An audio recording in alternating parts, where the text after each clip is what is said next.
project management tools. Everyone wants to talk about them.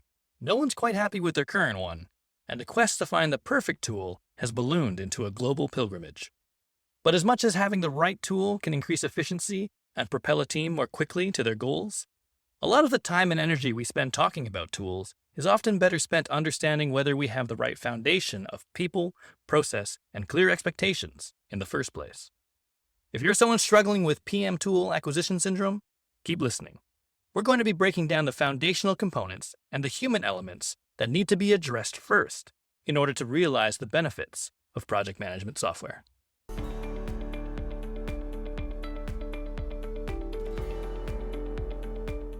Hey folks, thanks for tuning in. My name is Galen Low with the Digital Project Manager. We are a community of digital professionals on a mission to help each other get skilled, get confident, and get connected so that we can amplify the value of project management in a digital world. If you want to hear more about that, head over to thedigitalprojectmanager.com. All right, today we are talking about project management software, whether you need it or whether you don't, and also some of the things to avoid when you're trying to select the right tool for your team. And with me today is Gray Mackenzie, co-founder of ZenPilot. Great, thanks for hanging out with us today. Yeah, thanks, Galen. I'm excited to be here, and we've got a lot of commonalities between our two businesses, so this should be a fun conversation. Absolutely, absolutely. We've been nerding out about project management software, project management in general, leading an agency that is profitable and growing. I wonder, maybe this is a great opportunity. Maybe you could tell us a little bit about ZenPilot and what you do, who you help, and what impact that has. Yeah, so kind of the nutshell version is ZenPilot. We're a training and consulting business. We help agencies build a gold standard operation so they're running healthier, more productive, more profitable teams. The way we deliver that today is we help them streamline their ops on top of a project management platform called ClickUp. Our background comes from first running an agency, then building project management software, and then ultimately solving that same like agency ops problem, but on top of someone else's software.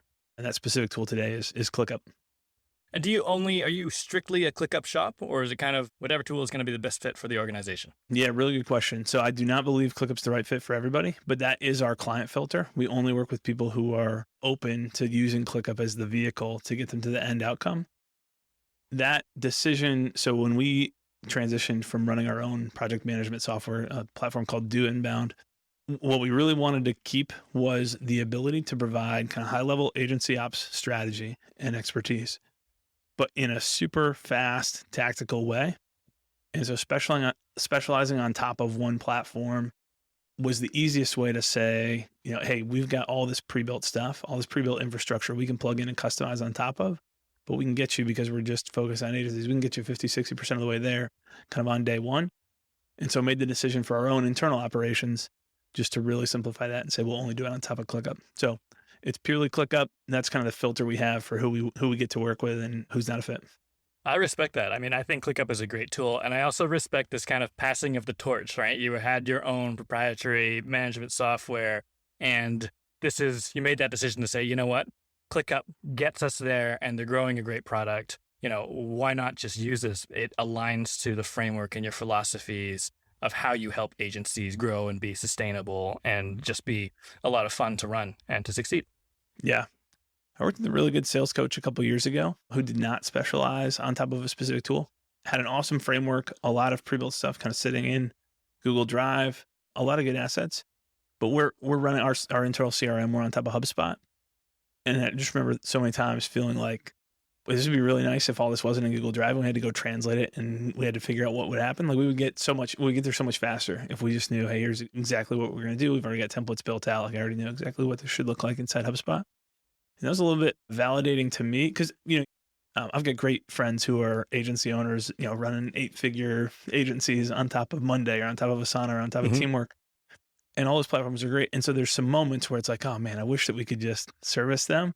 But they're really tied into those platforms. They don't want to leave those platforms.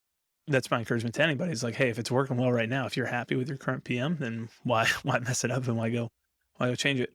But that was kind of a validating experience to me working with that sales coach of like, man, this is so much more powerful when somebody has really deep expertise at the ground level as well as up in kind of the clouds and the strategy level. No, I love that. And I like in some ways, and I'm running ahead here in our conversation, but in some ways, fixating on the tool and all the bells and whistles and what it can do can be a distraction, whereas actually it's the road to get to a destination. And it should be turnkey enough that the things that you believe in, that you know are best practices, that you know how to solve the problem, you pick up that tool and you solve the problem. You don't like spend a whole bunch of time looking at your hammer and like trying to figure out what your hammer does and like, oh, what if I use the back of the hammer? Or what if I use the bottom of the hammer? It's a tool, right? It's going to get you to where you're going. So if it's a tool you know well and you know it's going to get you there, then like, yeah, why change it? And to that same point, like if you can standardize, because I've seen this happen a lot in agencies. I've seen agencies where every project is run by a different piece of project management software, or the tools are always different every time. You just lose that efficiency. You don't build those habits. Everything is just trying to figure it out or switching gears, and it's clumsy. And it shouldn't be, because, you know, if I was to go and cut a piece of wood, I'm going to get my circular saw out. I'm going to cut a piece of wood. I'm not going to spend a bunch of time going like, how do I use this saw again? You know, like it's not the efficient thing to do. It's about getting it done. Right. I think the one other piece I'd add too on like which, are we just a ClickUp shop or whatever? Like right now that the reason I am specific about the language is that's our client filter, is that the decision that we were making at the time was what's the best fit? What do we think after doing the testing and running on top of tools and everything else? What do we think is the best fit for most agencies most of the time? Obviously, we want to maximize our potential audience size in the agency ecosystem. And so ClickUp was that tool. If that changes, when that changes at some point in time, like ClickUp will no longer be the tool that we're tied to. And that was also an intentional decision because we were coming out of running an agency 10 years ago that was particularly a HubSpot shop. And so whatever you wanted on top of HubSpot, like that was what we did. And the big challenge there is we outsourced a lot of our strategy, which has some small benefits, but also a lot of drawbacks, to HubSpot. HubSpot by nature is just going to keep expanding in functionality. And we had marketing, and then all of a sudden we had Sales Hub, and then we had support, and then we've got the website building. Now there's CMS Hub, and now Operations Hub. We're up to 5 different hubs that we're trying to build on.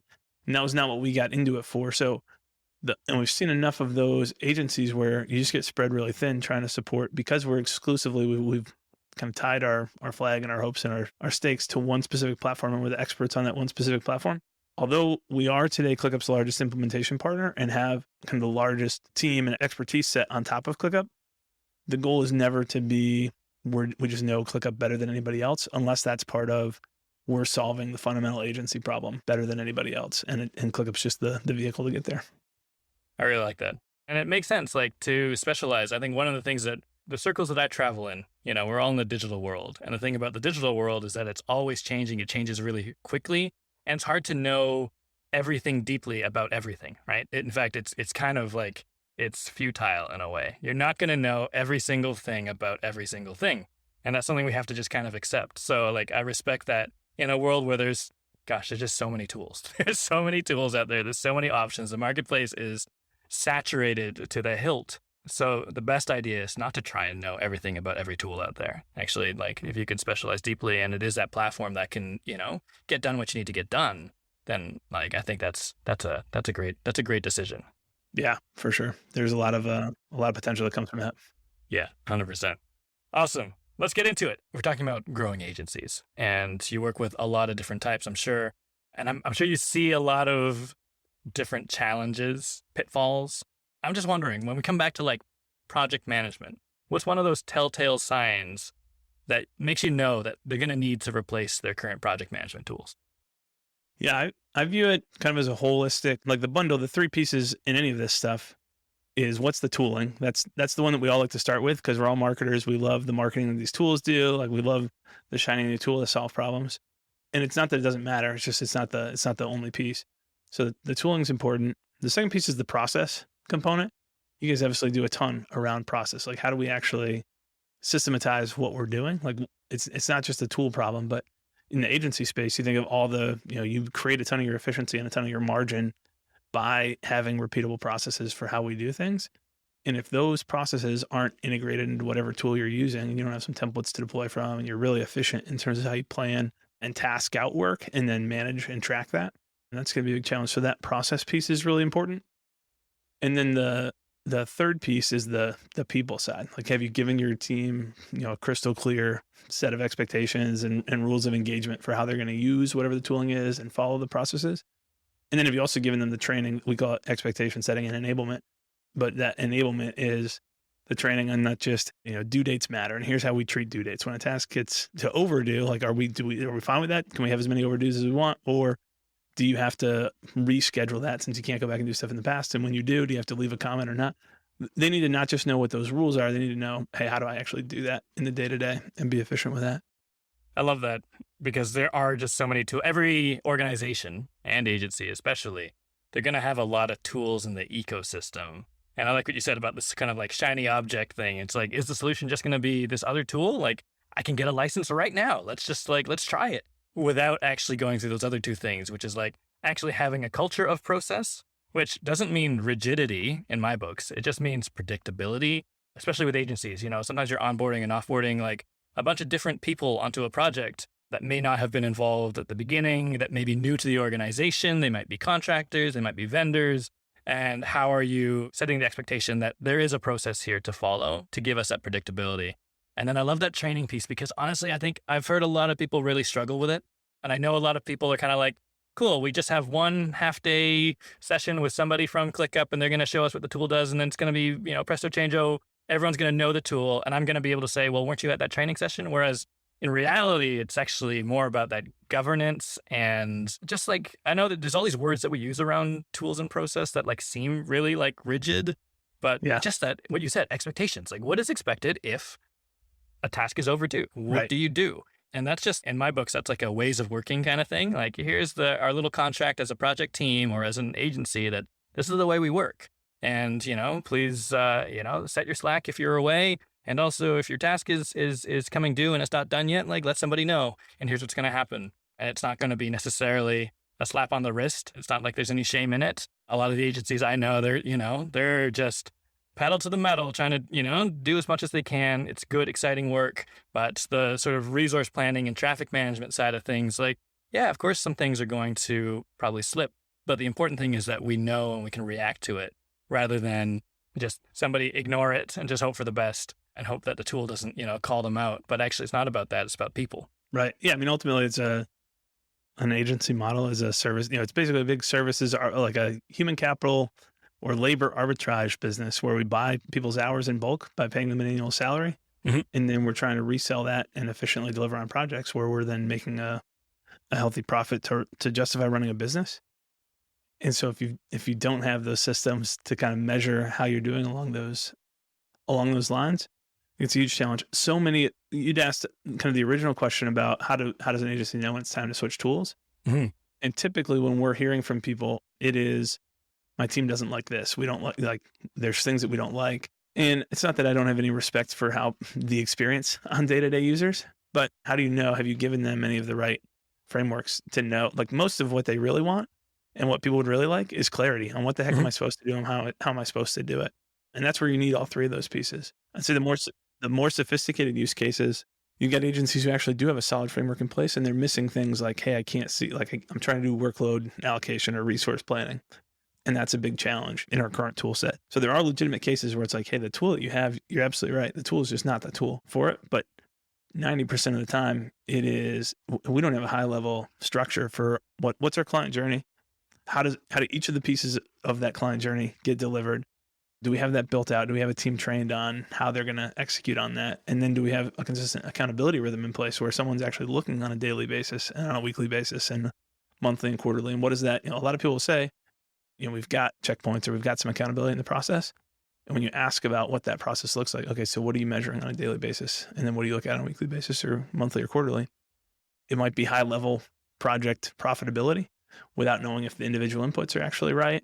It might be hey, when I feel like somebody's wasting time, I go look at the time reports and try and do the gotcha move. But there's very little like healthy rhythms for accountability, which is totally natural. None of us grew up doing this. Like, we were terrible at this originally at our agency, Globebox. So it's not I don't say that from a place of judgment or we're so much better. There's a lot of grace in this space, but there's a much better way, which is why we're in business and why there's other companies who are trying to do the same type of thing that we're doing and that you guys are doing. Would you say that that's kind of your method to debunk the opinion that, oh, this tool is just not right for us. It's not working. We need a new one. And they call you and they're like, I hear ClickUp's good. Can we get ClickUp? We need a new tool. Our tool sucks. Is that kind of where your first protocol to say like, listen, let's look at your rhythms?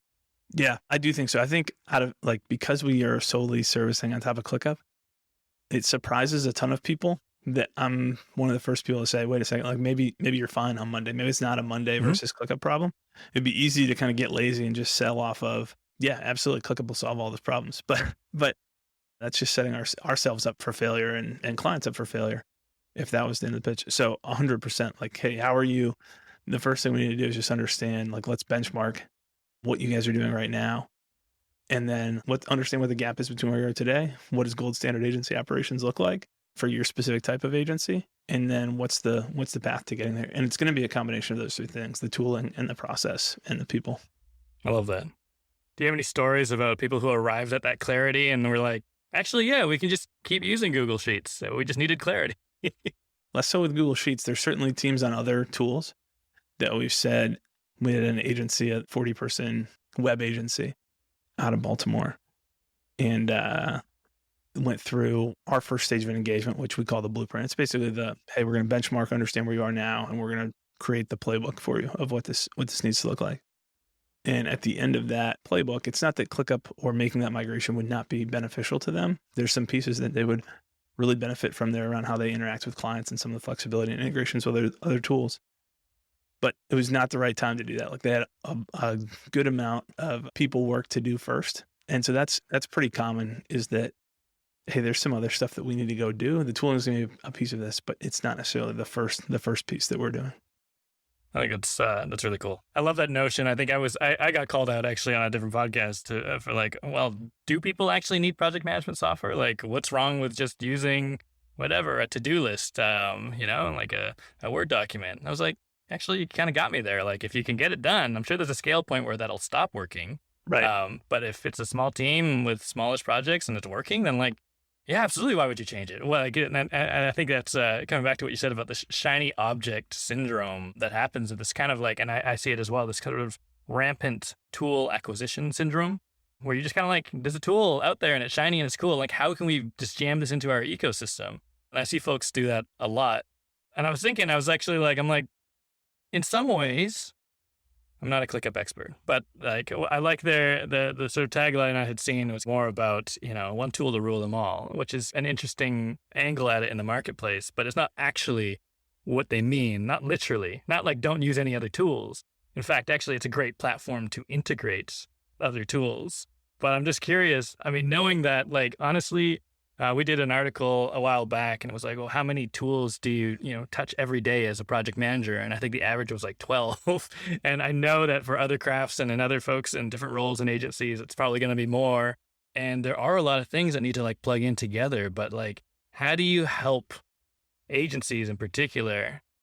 How do you help them decide which tool is a tool that they need that should integrate with their core system like ClickUp versus what is something that is maybe redundant and maybe just is present for the wrong reasons? Right. I think it's a big piece of value in our engagements winds up being what tools do we actually need? Just like any software, ClickUp will promise that it can do things that, it's not that it can't do it, but that maybe it's not better. ClickUp says, hey, we've got chat, and so you don't need Slack. But their chat, if you're trying to run any third-party integrations, you want whatever, your Google Calendar data pushed into Slack, or your HubSpot data pushed into Slack, or you want to your daily ad spend reports pushed in, or whatever you want. Like, Slack's got all these native connections that ClickUp doesn't have. So just because a tool can do it doesn't mean that's the right tool. What I'm really looking for in most cases is, let's pick the best-in-class tools, the minimal amount of best-in-class tools, but use them for their specific purposes, and then try and create natural connections where it makes sense. So behind the scenes, or as part of when we talk about ClickUp, and that's the filter, even though we won't do a project with an agency, if we won't go into like an implementation if it's not on top of ClickUp, there is a lot of integrations and automation work behind the scenes that's a part of those implementation projects. So taking our example of the CRM, HubSpot is a best-in-class CRM. That's what we want to use. ClickUp's best-in-class for project management. We can build out, we've got a template built for a CRM inside of ClickUp, but it doesn't make sense to use when you've already got HubSpot and there's things natively that happen in HubSpot that are way more powerful than what happens in ClickUp for those specific use cases. Well, then we need an integration when a new deal moves to closed won, or we've closed a client. what's our workflow to take that and smoothly plan that project into ClickUp? So integrations from that, integrations into obviously your communication tool, whether that's Teams or into Slack, into your finance tool. How does ClickUp talk to QuickBooks? And you make sense of the financial data that's happening there. File management, email, like there's all these integrations that just make sense to have. And so, yeah, it's not I think the way that you deal with that is just kind of get what's the high level map of the tools that are absolutely critical that we need to have. Let's not try to eliminate or cram all those down just to try and create the one tool to replace them all. But let's pick the right tool for the right purpose and then make sure that they talk to each other intelligently. And where it doesn't make sense, we always got to look at the ROI on those integrations too. What's our time to value on this? Like if we're saving 2 hours a week, that's great. If it's somebody's time, it's $50 an hour or whatever, like that's awesome. But if it's going to take us, if that's a $15,000 integration to go build, that is a long payback period for that to make sense. So that's totally fine if we can't automate everything or if it's not cost effective. We then just need, going back to the process piece, then we need a really clear process for how we're going to manually do that. That's totally fine if people have to do it. The process just needs to be as bulletproof as if we did it with automation. I think that's a really important thing. And something I picked up there is that I think there's this utopia that people are trying to achieve where all these tools come together. I'm picturing like, I don't know, I'm dating myself here, but the Power Rangers, right? All these different vehicles come together and become this one mega vehicle robot thing. But like, it's not really necessarily that you're going to get this, utopian blob tool that does all the things and works seamlessly together. But the important thing is that you know what each tool is for and that it can talk to other systems. And honestly, sometimes an integration starts as just understanding the manual process of how we get something from the sales pipeline in the CRM into the project management system. And then maybe at the end, getting that debrief or lessons learned back out of that into the CRM. Right. And maybe that's somebody just, making sure the right data is there, including the link into the CRM so that you can get to the project and ClickUp. It's also an integration, just not like this like deep integration that we think of where we, like APIs and auto magic and, AI and everything, it's going to magically happen. It's not necessarily what you need to achieve in order to be efficient.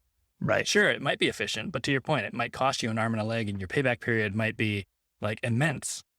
But you can probably start with something manual or like, your classic export, transform, load, write a script. It's not all one machine. It's an orchestra. Yeah. I think one mistake that we made early on working on top of ClickUp was the API on top of ClickUp was a lot more powerful than what we'd had with Do Inbound, the platform that we'd built, just because so little of that was public. And so you kind of get carried away with like, oh my goodness, we could create all this stuff. And agencies were thrilled. Like that's received super well, obviously, by people. Hey, we're going to automate this and that and everything else. And you can sit on the couch and eat potato chips and make money. And the big challenge, you're Canadian. And so I got to start saying process instead of process here. But when you take a bad process and you automate it, like all you're doing is taking something bad and just making it run a little bit faster. Mm-hmm, mm-hmm. And so a lot of times running things intentionally and manually first, where it makes sense to, you're going to have iterations and learn, hey, there's actually a better way to do it. So a lot of our engagements, when the most tedious thing when we're working with an agency is all the process development that needs to happen. And there's a lot of just process coaching around. And this is one of the huge benefits, obviously, of being niched is like, hey, you guys are whatever, your Shopify agency or Klaviyo agency or, Facebook ads or whatever. You've gotten to see that. You've got people who've been at a handful of different agencies. You might have perspectives from 10 or 20 different agencies, but we've got perspectives from seeing thousands of agencies. Like, are you sure that you actually want to run your reporting in this way? Are you sure you actually want to set up your campaign structure in this way? Or, track your campaign performance in this way? Or here's your creative pipeline.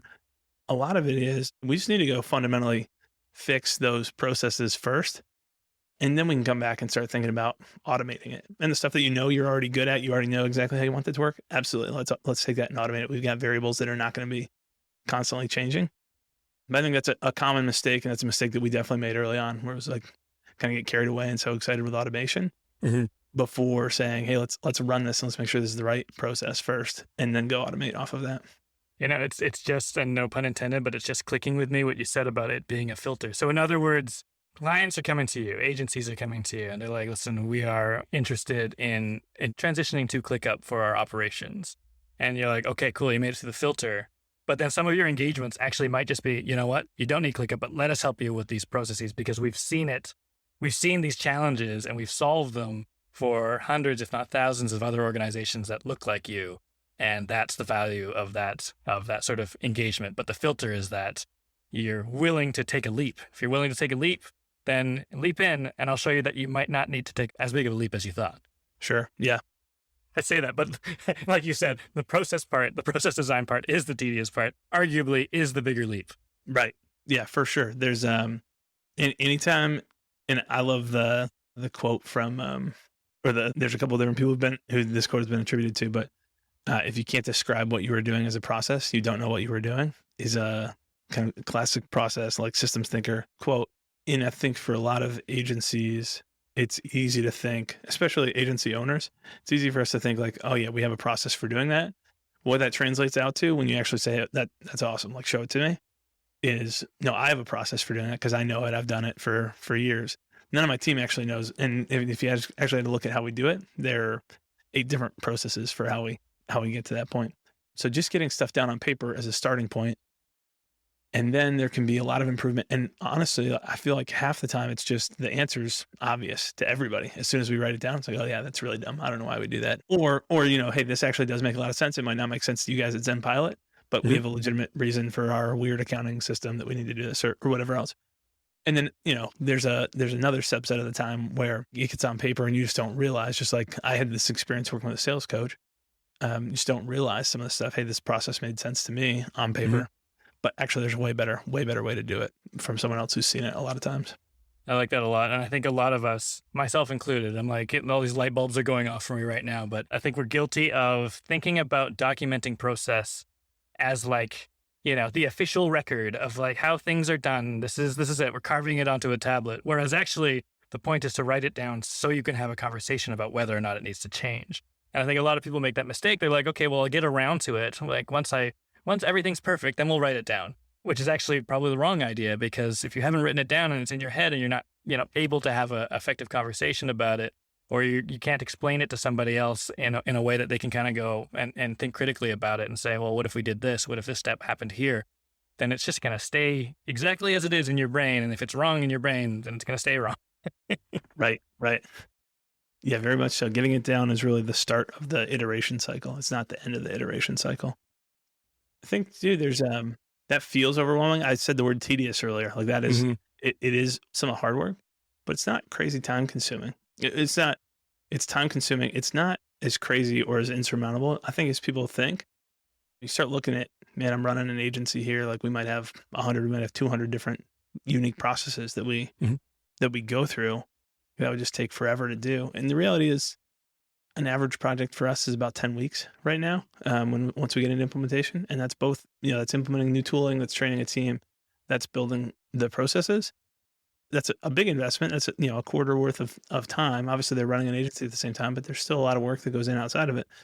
But that's not it's not like we're talking about, hey, you're going to spend the next 2 years of your life being tied down and toiling endlessly over this. It really, with the right framework and idea of, hey, here's what gold standard looks like, it's not that crazy to go build out what you have. And that's where the iteration cycle starts. And your team really becomes empowered to go improve that process over time, which is I think the coolest iteration, to see people improve on what they were doing and become, some of the efficiency pickups are just crazy, where a team becoming 3 times more efficient is not unusual to see with the same headcount when they actually work at this stuff. That's really cool. That's actually a much swifter engagement than I was thinking. And like you said earlier, I think a lot of it is looking at like payback, ROI, like what's worth it to do. Does it mean that the team is going to be doing this and delivering client work at the same time? And is that going to be a bit of a strain? Probably. But, like you said, 10 weeks, it's like not even a full quarter. And if you can get to a point where you've got 3x efficiency on something, then yeah, obviously that's gonna make sense. I wanted to come to the change management piece. So I'm glad you touched on it, which is that, yeah, I mean, I think in a lot of cases, in an ideal case, folks are like, okay, well, we sat down, we documented processes, we changed things, maybe we changed technology, and now we've got this new way of working. And I think in a perfect world, the uptake is really quick because the benefits are quick and people adopt it right away. But like, what do you do when there are adoption challenges, I guess, right? It's right. Like, you know what, we did all this stuff, but I'm still going to do things like the old way. Like how often do you come back to one of your clients and see that they've actually done a backslide? Or how often do you find yourself needing to kind of stay involved to make sure people do the thing like that you have helped them design versus just, avoiding it and just keeping on? Right. That's a really good question. I'd be curious because you've been in the space for so long, what your feedback is, or like what things resonate with you and what things don't from what I'm going to share here.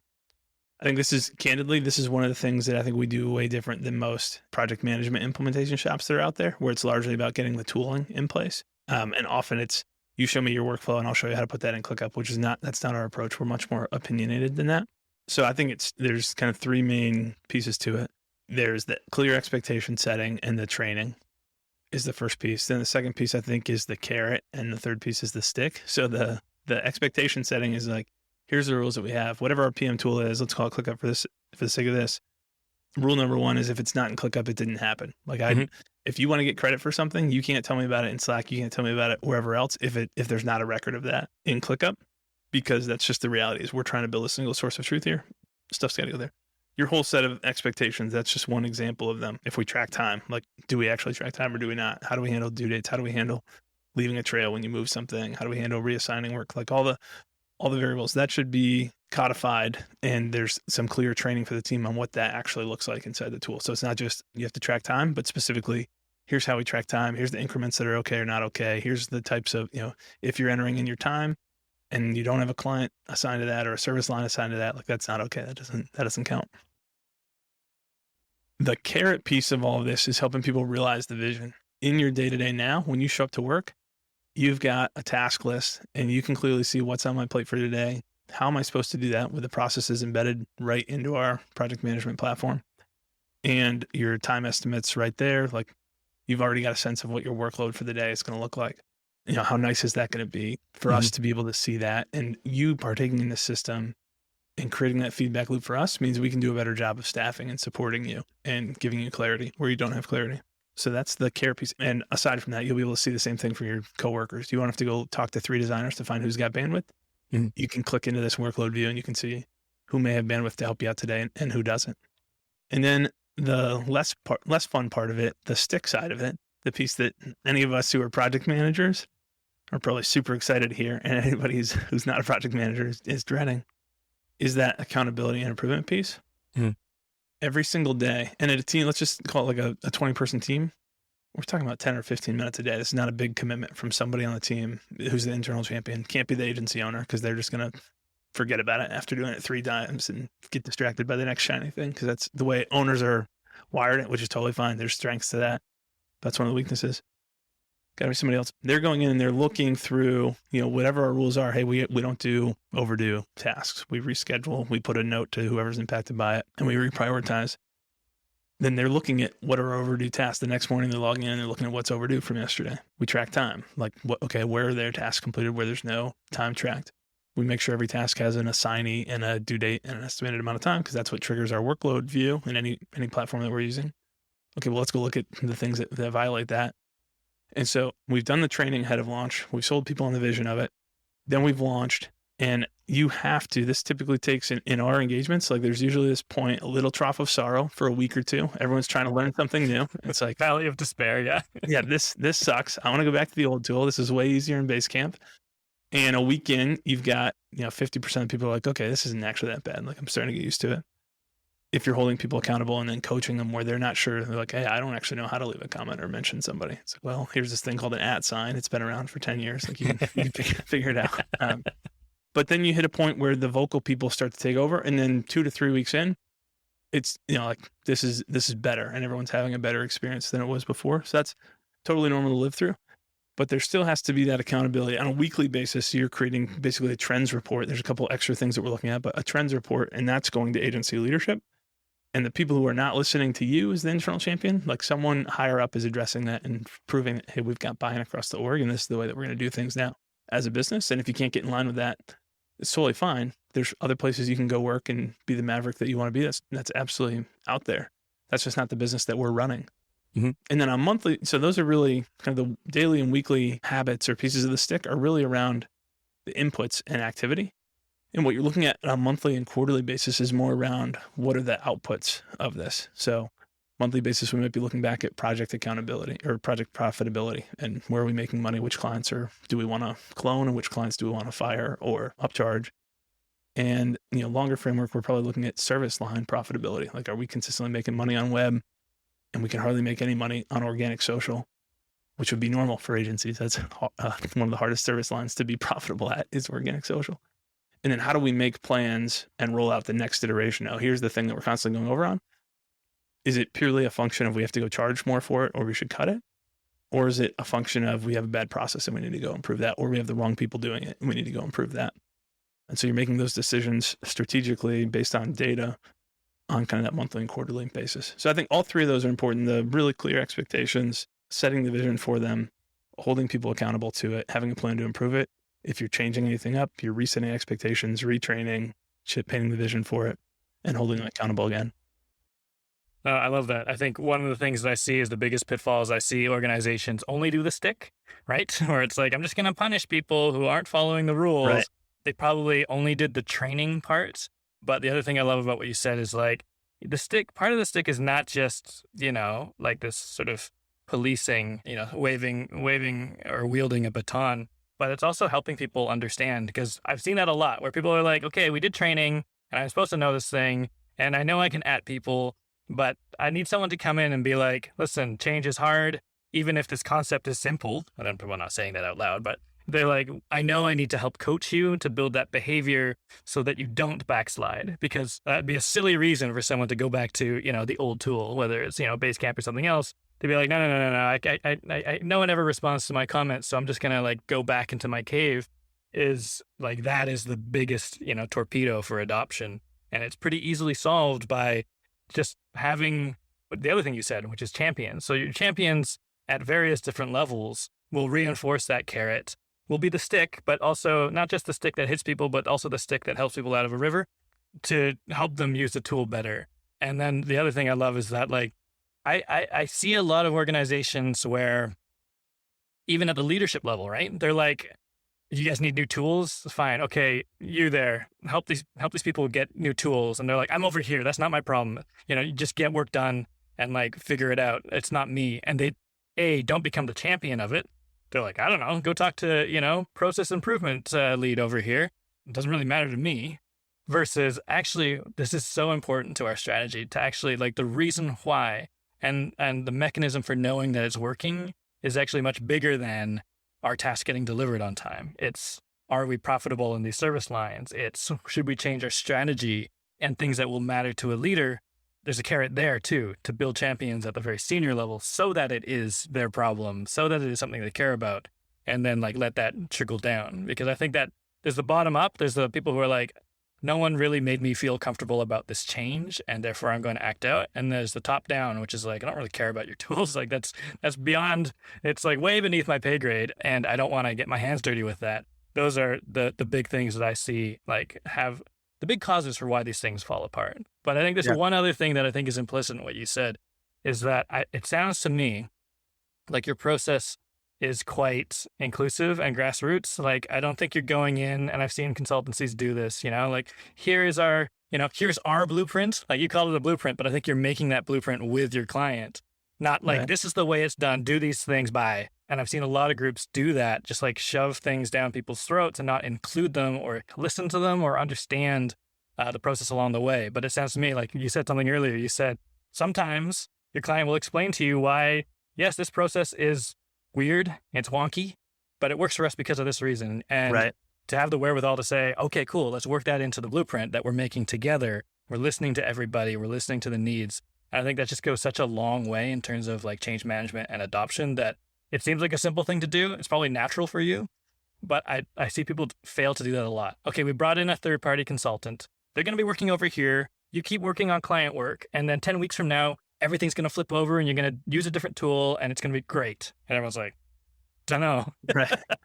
Don't know if that's going to be true. I'm skeptical already, but I think that inclusivity and just hearing people and understanding what current state is, because sometimes current state will be fine. And coming back to that filter thing, right? Like sometimes not moving to ClickUp will be fine. It's more of the mindset of, are you willing to be, are you in a headspace to consider a solution that will bring some things together, but is a tool. It's not Right. like this holy grail that's going to magically make you live forever. It's just a tool. And I love that it boils back down to just the human stuff, right? Right. Humans are bad at change. Humans want to be more efficient, and humans are complicated. And it's you put them all together in an agency, which is high pressure, right? In a fast growing agency, which is even higher pressure. And you need these things in place, because a tool alone is not going to solve it. You said so many things that were good there. So the behavioral side is the number one problem to solve. Like if everyone, I would 100% take a team that's got really clear expectations, some documented processes for what they're doing, and buy in together on what they're doing, and have them run on, I mean, we can go as old school as you like, they can run on, I don't care, Excel or Google Sheets or whatever. Like I would take that over the most modern ClickUp setup with all the integrations, but a team who's not bought in together. It really is, I played lacrosse with my co-founder Andrew in college, and we'd always joke if somebody dropped a pass or if someone drops a pass, you look down at your stick right away. It's like, you call out, hey, it's not the sword, it's the warrior. And it's just I would 100% rather have people operating in a cohesive unit together than the tooling. Obviously, gold standard is we've got all of those together. We've got tremendous processes on the best tooling with the team that's operating together. But if you had to pick and choose, and so to get that behavioral buy-in from people, if you don't listen to what's going on right now and pay attention to what's working and what's not and what they actually need, you just wind up designing something that it doesn't matter how right you are if people don't agree with you that it's right. So there has to be that buy-in from the team. That doesn't mean that you give into whatever they ask. It just means that you listen and then help people realize, hey, here's the better way, or they have the better way in specific areas. And then you've got to build for that, which is totally fine. The one other piece I wanted to just reiterate from what you said was like the stick is like the stick that reaches in to rescue people versus that just beats them up. 100%. Like that stick is really 80% coaching and 20% that, hey, this is not good enough. You already know what to do. Like you need to do better or you're gone. Like there is some of that happens sometimes, and you do have to be willing to let people go, or, there have to be some real consequences for folks. But that's the vast minority of the time. Most of the time, people are trying to do the right thing. They just don't know what to do and how to do it. And they were having a bad day the day that you went through training, or they're just like me and they forget a lot of things. And they just need someone to hold their hand and bring them back to, look, here's how we do it. And once I help you do it, there's the concept that people need to hear things 7 times on average before they really hear it and understand it for the first time. Mm-hmm. There's a lot of that in that role. So that's what I love. And I love that when you had said it, you said coaching. And I know you have a background coaching sports. And it's like, you're not booting everyone off the team every time they drop a pass, right? Like, That's not the point. You're not always yelling at them. Sometimes that might be the right thing to do, to just be like, listen, I need to show some tough love. But really, it's about helping people succeed. And yeah, sometimes, but they won't be the right fit. But that's probably a minority. I really like that. I think it's really cool. I'm going to close out with a totally unrelated question, which is, you see a lot of agencies, especially in like a client services configuration, using a lot of tools. There's a lot of different project management software out there. But is there a feature that you're just like, man, I wish someone would do this because it would solve everyone's problem? What is that unicorn feature that you're not seeing in any tool that you wish you had because a lot of organizations would benefit from it? Yeah. There's some people who work. So we've got this list internally. I don't think we've published it anywhere. We get this list of 10 core problems that agencies need to solve in this area, kind of starting with a really standardized client journey and kind of the whole way through the pipeline. There are things like, fully built out process templates living in your project management system that are quick and easy to deploy and get the right work assigned to the right person with the right due date every time. About 7 of those problems, I feel like we're somewhere between an 8 and a 10 out of 10 on solving.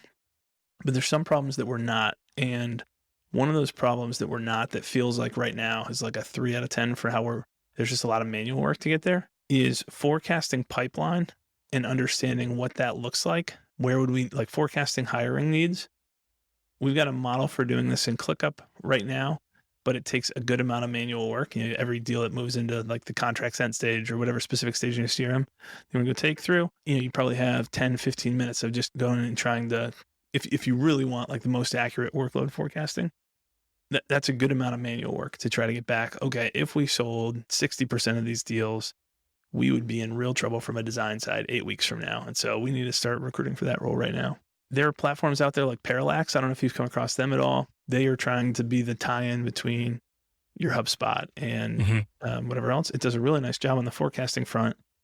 If Tom hears this, who's the founder there, he's not going to appreciate this, but he knows that we're that this is what we ultimately want. They do a really nice job of the forecasting side. You got to manually put in like roughly where's time going. Here's the percentage of time going by person. But when that deal then gets closed won based on what you've estimated, there's no integration that automatically says, okay, and here's the templates that go get deployed in your PM. Like now you have to take that estimate. You still have to go deploy it. So they're kind of solving the top half. It feels like we've got the bottom half solved in ClickUp. And the integration between the two of those is still a missing component. And there's a million tools. I mean, we've spent dozens and dozens of hours trying to figure out how can we solve this better. For most early stage agencies, that's not a big deal. We can still get directionally close, but it would provide more certainty around the specific timeline for hiring if we had that. There's a lot of that's in our minds. It's kind of a level 2 problem. Like first, you've got to have the project. First, you've got to understand what are we selling. Is there some repeatability there? Do we have the project templates built out? But level 2 is how do we quickly and easily get kind of a real quick view at if we close 80% of these, we're in trouble 2 weeks from now. If we close 20% of these, we're fine for another 3 months. So we know somewhere in the sweet spot there, we need to hire specifically for this role and that role. So that'd be one. I think the other piece that would be super nice, I know you asked for one. I'm going to give you 2 unicorns, which I don't know if that's fair.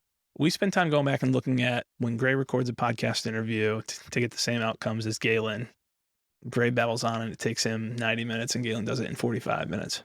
So we want to go back and look. That's a bad example because that wouldn't happen that frequently. But the stuff that people do most often, like assuming that outcomes were the same, here's the person who's clearly more efficient in that area and helping people get into their zones of strength. That is, there's some kind of hacks and some shortcuts for it right now, but there's no PM tool that just looks at it and says, obviously Galen's better at this than Gray is. So just I'm going to automatically recommend that Galen's the person who does this, not Gray. And I think that'd be super hard to do in a tool like ClickUp that's built for everybody, or a tool like Asana or Monday or whatever, because there's so much variance in how users wind up wanting to assign tasks and the frameworks that they use. So how can you do that?